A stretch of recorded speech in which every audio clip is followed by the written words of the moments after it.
Hey guys, welcome back to my channel Parul Pathak Visakhapatnam. कैसे हैं आप सब? आई होप आप सब बहुत अच्छे होगे, मस्त होगे और स्वस्थ होगे। तो देखिए, आज है मकर संक्रांति 2024 15 जनवरी। तो मैंने सोचा क्यों ना आप सभी के लिए ये ब्लॉग बनाया जाए। आप सभी को हमारी तरफ से, पारुल की तरफ से हैप्पी मकर संक्रांति। और आइए आपको दिखाते हैं कि क्या क्या मैं दान कर रही हूँ। क्योंकि मैं विशाखापट्टनम में रहती हूँ तो यहाँ पर आसपास बहुत चीज़ें अवेलेबल नहीं होती हैं। कुछ चीज़ें मतलब डी मार्ट वगैरह से मिल जाती हैं या फिर हमें ऑनलाइन मंगानी पड़ती है। तो इस बार थोड़ा हस्बैंड बिज़ी थे तो जितना मेरे घर में था मैं उतना दान करी हूँ। बाकी मैं गरीबों के लिए दान कर दूँगी। तो देखिए, सबसे पहले तो मैंने गणपति जी को विराजमान किया है। उसके बाद में कलश रखा है, उसमें जल गंगा जल भर के रखा है। फिर दीप प्रज्वलित करा है और धूप दिखाया है। शंख और घंटी रखी है पूजा करने के लिए। फिर इसमें मैंने मूंगफलियाँ रखी हैं और शुद्ध घी रखा है, देसी गाय का घर का बना हुआ। गुड़ की भेली छोटी छोटी रखी हैं, गुड़ रखे हैं, नमक रखा है क्योंकि ये खिचड़ी का पर्व है। तो जो खिचड़ी में जो चीज़ें लगती हैं जैसे कि नमक हो गया, घी हो गया, और ये काली उड़द है। हमारे ससुराल में, मायके साइड में काली उड़द देते हैं, कई जगह मूंग दाल दी जाती है।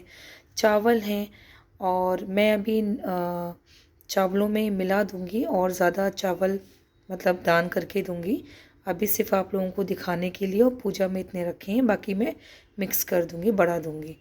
और ये दक्षिणा है, ये सुहाग का सामान है देने के लिए। ये फल है और ये है गज्जक और ये लड्डू का डिब्बा, और ये है काले तिल। तो मैंने, क्योंकि तिल डालना ज़रूरी होता है, तो जल वगैरह में डाल के मैंने अपने कान्हा जी को स्नान करा दिया है। आप कान्हा जी के दर्शन कर लीजिए, कन्हैया जी के। और ये देखिए, जो काला तिल है, काले तिल को मैंने सब में थोड़ा थोड़ा करके डाल दिया है और डाल दे रही हूँ आप लोगों के सामने दिखाने के लिए। तो मैंने इस तरीके से ये पूजा कर ली है संक्रांति की, और आप सभी को बहुत बहुत शुभकामनाएं। एक मेरा मंदिर ये है गाइस, यहाँ पर सारे भगवान देवी देवता हैं।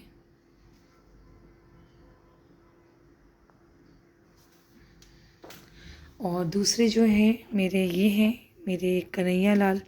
ये मैं अपनी बिंदी लगाने के लिए अपने आज संक्रांति पे नया पैकेट रख दिया है और भोग लगाया है भगवान जी को। हमारी गाय माता, लड्डू गोपाल जी, सालिग्राम जी, और श्री राम दरबार, माता रानी, हरि विष्णु भगवान, युगल किशोर जी, मेहंदीपुर बालाजी और हनुमान जी स्थापित हैं मंदिर में। तो मेरी तो पूजा हो गई है और आप सब लोगों की भी आई होप पूजा हो गई होगी। और माता रानी की कृपा आप सभी पर बनी रहे, भगवान विष्णु की, युगल किशोर जी की कृपा बनी रहे। और 22 जनवरी को 2024 22 जनवरी को हमारे श्री राम जी का प्राण प्रतिष्ठा है। और आप लोग क्या कर रहे हैं बताइएगा ज़रूर। और कैसा लगा आपको ये ब्लॉग, ये भी बताइएगा। क्योंकि मैं डेली ब्लॉगिंग नहीं करती हूँ गाइस, लेकिन जितना मेरे से हो बनता है मैं उतना ज़रूर शूट करके आप तक पहुँचाती हूँ। और जो भी मेरे भाई बहन हैं अन्य देशों से मेरे ब्लॉग जो देखते हैं या वीडियो देखते हैं, या मेरे भारत देश में जो वीडियो देखते हैं, जो सपोर्ट करते हैं, उन लोगों के लिए तहे दिल से बहुत बहुत धन्यवाद है, शुक्रिया है। और कथा होती है, कथा पढ़ लीजिए।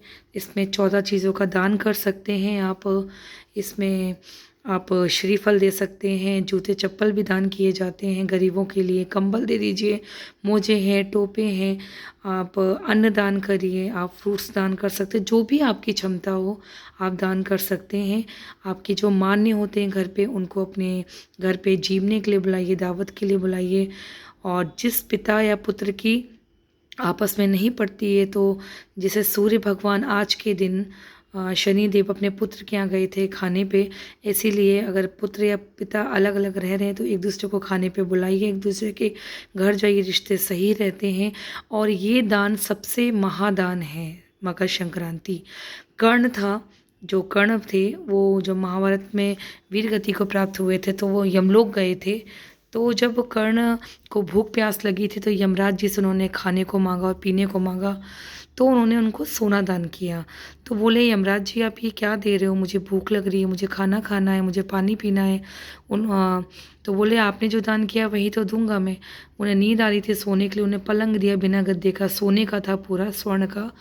तो उन्होंने समझाया कि आपने पितरों के लिए आपने कोई दान ही नहीं करा, आपने सिर्फ सोना दान किया, तो आपको स्वर्ण ही मिल रहा है। ठीक है, तो हम जो दान करते हैं वही चीज़ हमको प्राप्त होती है। तो जैसे अक्षय तृतीया हो गया, एकादशी हो गया, पूर्णमासी हो गया, या मकर संक्रांति हो गया, बहुत सारे जो मेन जो त्यौहार हैं, अगर हम लोग गृहस्थ जीवन में रह के दान नहीं कर पा रहे हैं किसी कारणवश, आप अपनी इच्छा के अनुसार कुछ भी दान करें सिवाय लोहा प्लास्टिक को छोड़ के। लोहा प्लास्टिक कांच दान नहीं कर सकते मकर संक्रांति पे, बाकी आप सब कुछ दान कर सकते हैं अपने सामर्थ्य के अनुसार, लेकिन दान ज़रूर करें क्योंकि वो आपकी 7 पीढ़ियों को तारता है, आपके पूर्वजों की आत्मा को तृप्ति मिलती है। तो जल दान करने के लिए आप श्रीफल दान कर सकते हो। मान लीजिए 14 लोग आपके परिवार में हैं, मान्य में हैं, या आसपास में पड़ोस में हैं, या कोई गरीब है, तो श्रीफल में क्या होता है, खाने के लिए भी होता है, जल भी होता है, और वो अपने आप में एक श्रीफल है। आप 14 उसको दान कर सकते हो। या जो लोग चाहते हैं कि इस संक्रांति से दान का करने का प्रारंभ, तो आप छाता दान कर सकते हो। अपने आपके जो मान्य हैं उनको चांदी के बिछुए दान कर सकते हो।